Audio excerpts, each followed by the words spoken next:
Assalamu alaikum. This is a scenario for this topic, which is a young boy of 12 years. First of all is the gender. It's the male. अब क्या हो रहा है?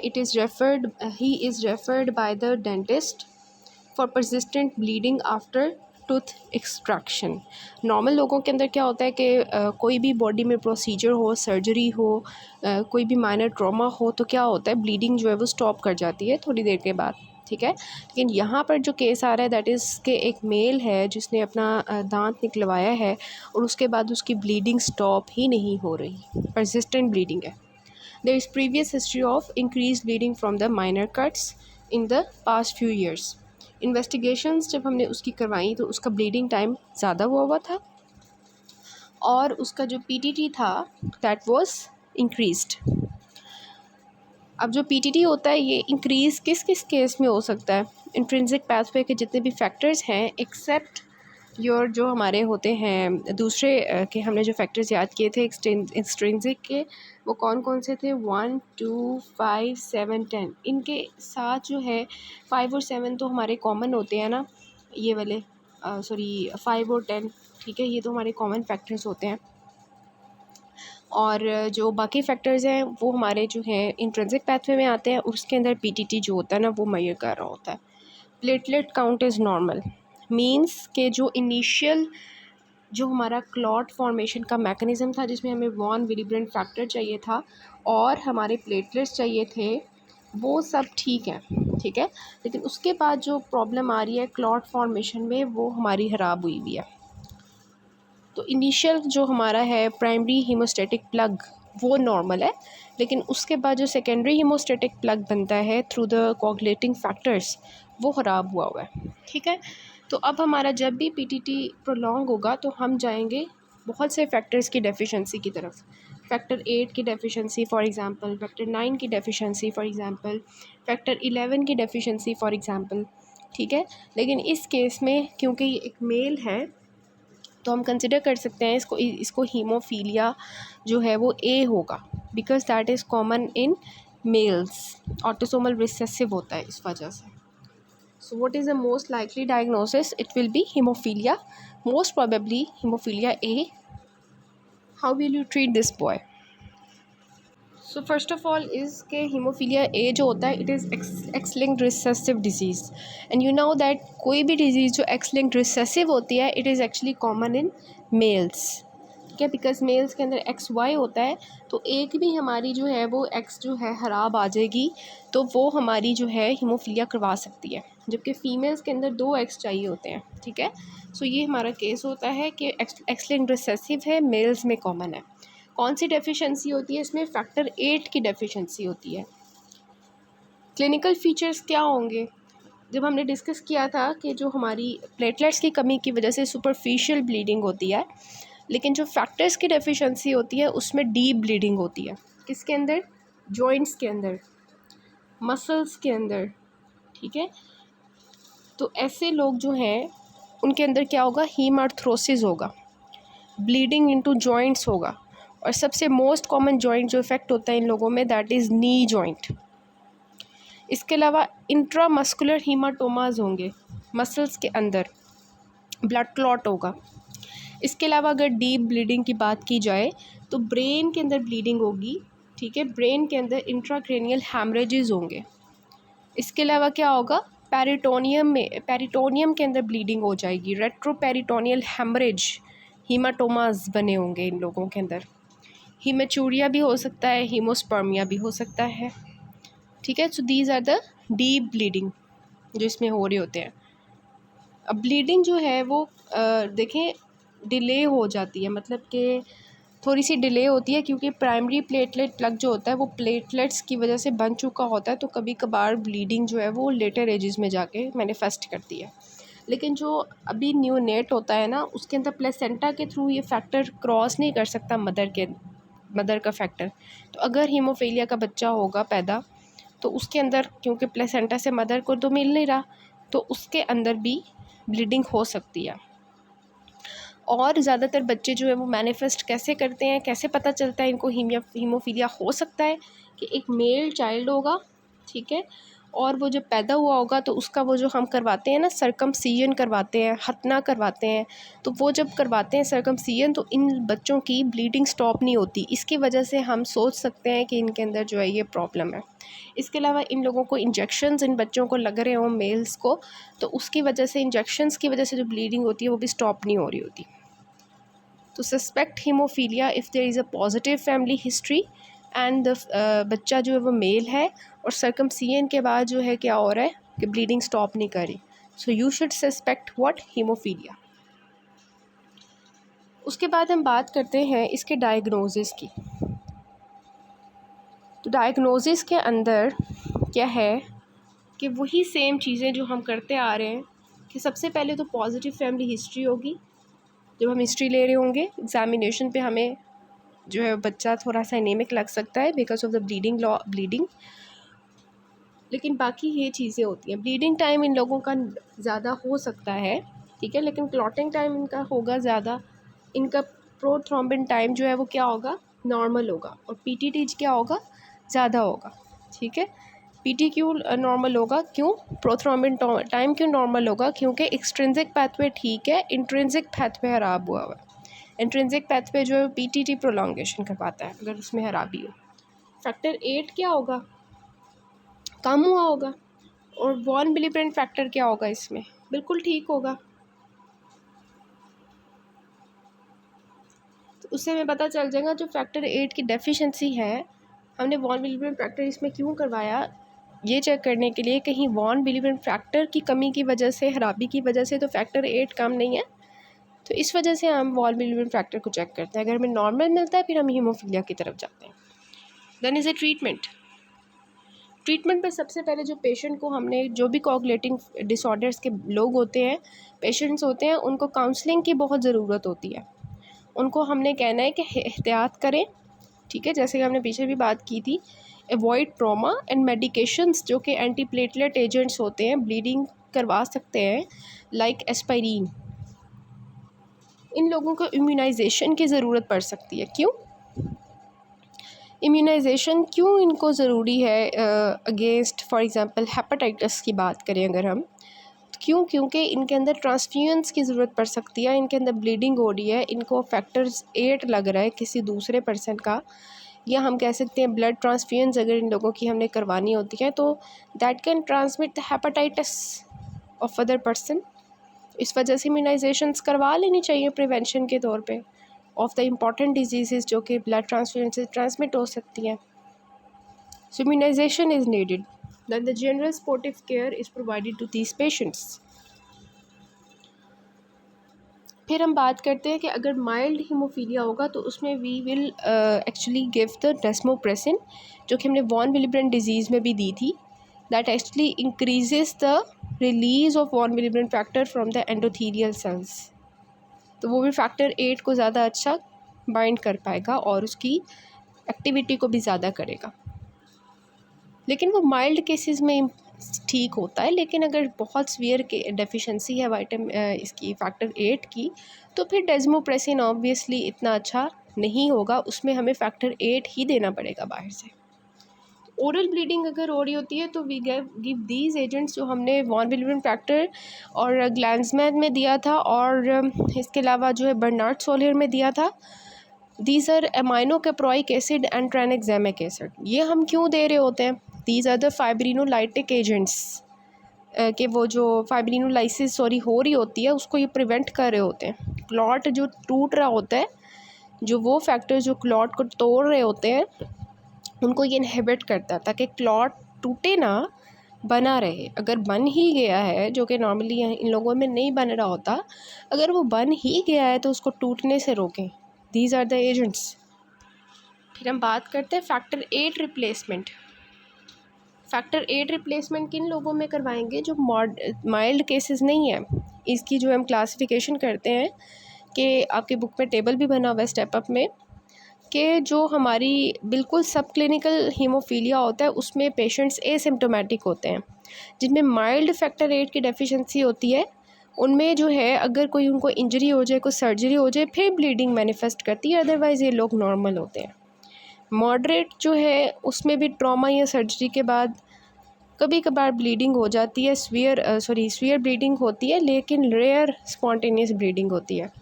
लेकिन जो severe deficiency होगी factor 8 की, उसमें स्पॉन्टेनियस ब्लीडिंग अपनी मर्ज़ी से जब दिल किया ब्लीडिंग शुरू हो गई जॉइंट्स मसल्स में। सो स्वीयर केसेस में होता है जब स्वीयर फैक्टर 8 की डेफिशिएंसी होती है। तो माइल्ड केसेस में जिसमें जस्ट इंजरीज एंड सर्जरी के बाद ब्लीडिंग हो रही है, उसमें तो डेस्मोप्रेसिन वर्क करेगा। लेकिन जो स्वीयर केसेस होंगे जिसमें फैक्टर 8 बहुत ज़्यादा डेफिशिएंट है, देयर हमें जो है ज़रूरत पड़ेगी किसकी, फैक्टर 8 की रिप्लेसमेंट की। तो वी विल गिव फैक्टर 8। लेकिन अगर फैक्टर 8 देने की के या हमें फैक्टर 8 हमारे पास नहीं है, तो उस केस में भी हमारे पास ऑल्टरनेटिव ऑप्शंस होने चाहिए ना। सो उस केस में we have the whole fresh blood हम दे सकते हैं, क्रायो प्रेसिपिटेट दे सकते हैं, फ्रेश फ्रोज़न प्लाज्मा दे सकते हैं। ठीक है, this is in that case when the factor 8 is not available, फिर भी हमारे पास ये ऑप्शंस होते हैं। इसके अलावा जो पेशेंट को, अगर कोई ऐसा पेशेंट आ गया आपके पास जिसकी जॉइंट्स के अंदर ब्लीडिंग स्टार्ट हुई हुई है, उसको जॉइंट्स में पेन हो रही है, तो उसके लिए हम क्या करेंगे, उस पेशेंट को कैसे मैनेज करेंगे, थ्रू द एनाल्जेसिक्स। अब एनाल्जेसिक्स में हमें क्या देना चाहिए, ऐसे लोगों को तो हमने एस्पाइरिन नहीं देनी, क्योंकि ऊपर हम कह चुके हैं कि एस्पाइरिन कैन लीड टू ब्लीडिंग। इन लोगों को हम एनसेड्स नहीं देंगे बिकॉज एनसेड्स भी ब्लीडिंग करवा सकता है। तो फिर कोई ऐसा एनाल्जेसिया होना चाहिए जो कि एस्पाइरिन एनसेड्स के अलावा हो। तो उस केस में हम कौन से एनाल्जेसिक्स देते हैं, लाइक मॉर्फिन दे सकते हैं, कोडीन दे सकते हैं। उसके अलावा हम क्या करवाएंगे, ऑब्वियसली मतलब एसिटामिनोफेन भी दे सकते हैं, और इसके अलावा आइस पैक्स देंगे इन लोगों को टू रिलीव पेन, और इमोबिलाइजेशन ऑफ जॉइंट, एक जगह बैठा के रखें सुकून से, ताकि कोई मसला ना हो, ब्लीडिंग जो है वो स्टॉप रहे। So this is a case that how what is actually the haemophilia A, and how we'll diagnose it, what are the clinical features, and how we treat this and manage this disease. ये step up एक side box बना हुआ है जिसमें आपको उन्होंने बताया हुआ है कि अगर एक पेशेंट है हीमोफीलिया का, उसके अंदर हम नॉर्मल प्लाज्मा दे देते हैं, उसको मिक्स कर देते हैं उसके प्लाज्मा के साथ, तो हमारा पीटीटी जो होता है, जो कि प्रोलॉन्ग हुआ होता है, वो नॉर्मलाइज हो जाता है। लेकिन अगर फिर भी प्लाज्मा नॉर्मल देने के बावजूद वो नॉर्मल नहीं होता, it means that the patient is having the factor 8 inhibitor present. ठीक है, तो फैक्टर 8 इनहिबिटर जो है वो प्रेजेंट है, कि हम बाहर से नॉर्मल प्लाज्मा दे भी रहे हैं, फिर भी फैक्टर 8 का इनहिबिटर जो है वो फैक्टर 8 को इनहिबिट कर रहा है। तो ऐसे लोगों को फैक्टर 8 देने का कोई फ़ायदा ही नहीं होगा। स्क्रीनिंग के लिए हम क्या करेंगे हीमोफीलिया ए के बच्चों के अंदर, एक तो जेनेटिक काउंसलिंग करेंगे पेरेंट्स की, और एंटीनेटल डायग्नोसिस करवाएंगे हीमोफीलिया ए का, ताकि बर्थ से पहले ही हमें पता चल जाए कि whether the patient is having haemophilia और not. The next topic is about the haemophilia B. ये क्या होता है, एक्स लिंक्ड रिसेसिव होती है डिसऑर्डर, वो भी एक्स लिंक्ड रिसेसिव था, लेकिन इसमें फैक्टर 9 की डेफिशिएंसी होती है। क्लिनिकल फीचर्स सेम होते हैं जैसे हीमोफीलिया ए के थे, डायग्नोसिस उसी तरह, पॉजिटिव फैमिली हिस्ट्री होगी, ब्लीडिंग टाइम, क्लॉटिंग टाइम ज़्यादा होगा, पीटी नॉर्मल होगा, पीटीटी ज़्यादा हुआ होगा। फैक्टर 9 की डेफिशिएंसी होगी इन लोगों में, वॉन विलियम फैक्टर जो है वो नॉर्मल होगा, तो ट्रीटमेंट हम क्या करेंगे, फैक्टर 9 देंगे। लेकिन उसमें तो चलो फैक्टर 9 8 नहीं था, तो हम बाकी चीज़ें जो है वो दे सकते थे, लाइक उसमें हमने अदर ऑप्शंस में देखा था कि whole fresh blood, fresh frozen plasma, cryoprecipitate. लेकिन इन लोगों के अंदर हीमोफीलिया बी के लोगों में हम फ्रेश फ्रोजन प्लाज्मा दे सकते हैं, क्रायो प्रेसिपिटेट नहीं दे सकते। ये आपका डेविडसन की पिक्चर है, इसमें देखें कि दे हैव शोन यू कि इन लोगों के अंदर मैसिव ब्रूजिंग होती है इस तरह से, और इन लोगों के अंदर क्योंकि हम कोगुलेशन फैक्टर कंसनट्रेट दे रहे होते हैं इन लोगों को, फैक्टर 8 फैक्टर 9 वगैरह, तो इनके अंदर क्या होता है कि HCV इन्फेक्शन हो सकता है ड्यू टू वो जो हम फैक्टर दे रहे हैं किसी और पर्सन का, तो उसके रिज़ल्ट में भी इन लोगों के अंदर हेपाटोमा बन सकता है, जो कि आपको यहाँ पे दिखाया गया। फिर this is actually left thigh muscle haematoma आपको मिल सकता है स्फीयर हीमोफीलिया में, जैसे कि नज़र आ रहा है। ठीक है, हीमाटोमा बना होगा इसके अंदर, और इसके अलावा मैसिव रेट्रोपेरिटोनियल हेमरेज दिखाया हुआ है। और नीचे अगर हम देखें तो chronic haemophilic arthropathy with joint swelling and muscle wasting on the left side, और x-ray of the advanced haemophilic arthropathy. This is not an important table, लेकिन आप देख लें कि स्वेरिटी जो है वो हीमोफीलिया की कैसे डिफर कर रही होती है। मोस्ट एक्यूरेट टेस्ट अगर आपसे पूछा जाए हीमोफीलिया ए का तो दैट विल बी फैक्टर 8। इसके बाद आपने एक टेबल करना है, स्टेप अप का 9.5 टेबल है, उसमें आपको सारी लैब डायग्नोसिस जो है कोगुलेटिंग जो डिसऑर्डर्स हैं, ब्लीडिंग डिसऑर्डर्स, उनकी बनाई हुई है उन्होंने, वो सब आपने देख लेने एक दफ़ा, उसमें से MCQs बन सकते हैं। Then we have the topic sickle cell disease.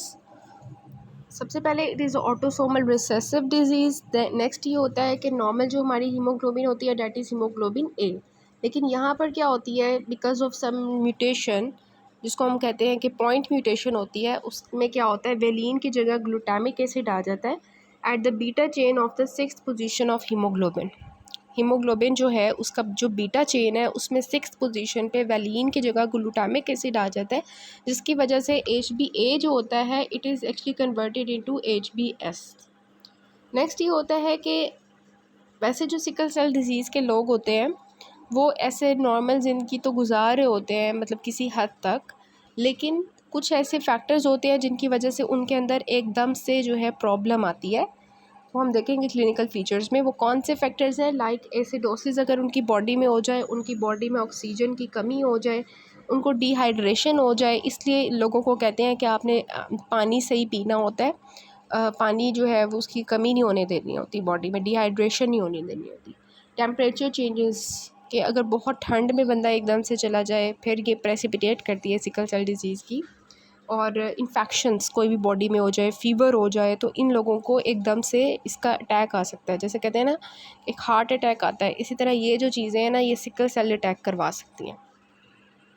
So next इसके अगर तो हमारी एक अलील जो है मतलब एक जीन होती है ना, उसमें अगर दोनों एस होंगी तो that is the sickle cell anaemia, ठीक है।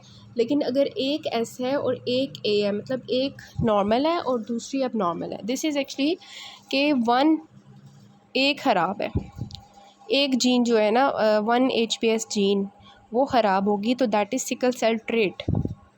अब सिकल सेल ट्रेट का ये होता है कि इनमें लोग जो है वो अनीमिक नहीं होते, नॉर्मल ज़िंदगी गुजार रहे होते हैं नॉर्मल लाइफ एक्सपेक्टेंसी के साथ, लेकिन ज़्यादातर जो इन लोगों को फेस करनी पड़ती है प्रॉब्लम के they have inability to concentrate और डाइल्यूट यूरिन। जैसे हमारी बॉडी में होता है कि पानी पिया तो जो है डाइल्यूट यूरिन आएगा, पानी ना पिया तो कंसंट्रेटेड यूरिन, इन लोगों का ये जो है ना सिस्टम ख़राब हुआ होता है, तो इसको हम कहते हैं आइजोथेन्यूरिया, मतलब कि सेम यूरिन कांस्टेंट ऑस्मोलैरिटी का आ रहा होता है, कोई चेंजेस नहीं आती, ठीक है। तो this is actually sickle cell trait. फिर हम क्लिनिकल फ़ीचर्स की बात करते हैं, तो क्लिनिकल फ़ीचर्स में ये है कि इन लोगों को मैनिफेस्ट होती हैं clinical features on the basis of के बहुत सी इस तरह की चीज़ें, ठीक है। क्रॉनिक हीमोलिटिक एनीमिया है, फिर क्या होगा एक्यूट वेजो इक्लूजन हो जाएगी, फिर क्या होगा क्रॉनिक होगी, फिर क्या होगा एप्लास्टिक क्राइसिस होगी, तो फिर क्या होगा इन्फेक्शन होगा, तो फिर क्या होगा, उसकी बेसिस पे we have the clinical features. तो इसको देखते हैं। बीटा ग्लोबिन चेन है ऑन द 6th पोजीशन, ये उल्टा मैंने बोल दिया था, ग्लूटामिक एसिड की जगह वेलिन आ जाती है, ठीक है। ए की जगह टी आएगी तो glutamic acid will be converted into valine, जिसकी वजह से हमारे जो हीमोग्लोबिन होगा वो इस तरह से जो है जब भी एस है ना, तो जब भी इस तरह की जो कंडीशंस होंगी जो मैंने बताई हैं तो वो पॉलीमराइज़ होना शुरू हो जाएंगे इस तरह से, ये सब जो है पॉलीमराइज़ होने की वजह से जो है हमारा सेल जो है वो सिकल सेल बन जाएगा इस तरह से, ठीक है। इस तरह से उसकी जो शेप है वो सिकल की फॉर्म में बन जाएगी लाइक दिस, ठीक है। और ये सिकल सेल जो है हमारी ब्लड वेसल्स को ब्लॉक कर देंगे। सो यहाँ पे भी उन्होंने बताया हुआ है कि किस तरह से चेंजेस आती हैं, कौन से फैक्टर्स होते हैं जिनकी वजह से प्रेसिपिटेट होता है, पॉलीमर्स बन जाते हैं, पॉलीमर्स सिकल सेल बना देते हैं, और फिर हमारी दो चीज़ें शुरू हो जाती हैं, एक वेजोक्लूजन स्टार्ट हो जाती है, वेजल्स ब्लॉक हो जाती हैं, और दूसरा हमारे जो RBCs होते हैं जब स्प्लीन के अंदर से गुजर रहे होते हैं इस तरह के तो वो टूट जाते हैं। जब भी RBCs की शेप चेंज होगी वो टूटेंगे स्प्लीन से गुजरते हुए, तो जब वो टूटेंगे तो उसकी वजह से पेशेंट को अनीमिया हो जाएगा, जॉन्डिस हो जाएगा, ऑब्वियसली होगा, बिलीरुबिन ज़्यादा होना शुरू हो जाएगा ना, फिर जॉन्डिस होगा, गॉल स्टोन्स हो जाएंगे। गॉल स्टोन्स क्यों होते हैं? बिलीरुबिन वाले जो गॉल स्टोन्स होते हैं, पिगमेंटेड वाले ना, वो वाले गॉल स्टोन्स। लेग अल्सर्स होंगे। इसके अलावा pulmonary arterial hypertension, cardiomegaly, failure to thrive और वेजोक्लूजन की वजह से ये सारी प्रॉब्लम्स आएंगी। ठीक है, तो ये केस है हमारे पास। इस तरह से इन लोगों के अंदर हैंड फुट सिंड्रोम होता है, इनकी स्वेलिंग हो जाती है इन जो ब्लड सप्लाई ना होने की वजह से ना, ये इस तरह से करके। सो सिकलिंग हुई, एबनॉर्मल सिकल सेल्स बने और ये क्या करेंगे? ब्लड वेजल्स को ब्लॉक कर देंगे। इस तरह से जब ये सिकलिंग हो रही होगी तो ये वेजल्स जो हैं ब्लॉक हो जाएंगी। सो हम नेक्स्ट पार्ट से सिकल सेल डिजीज़ करते हैं रिमेनिंग।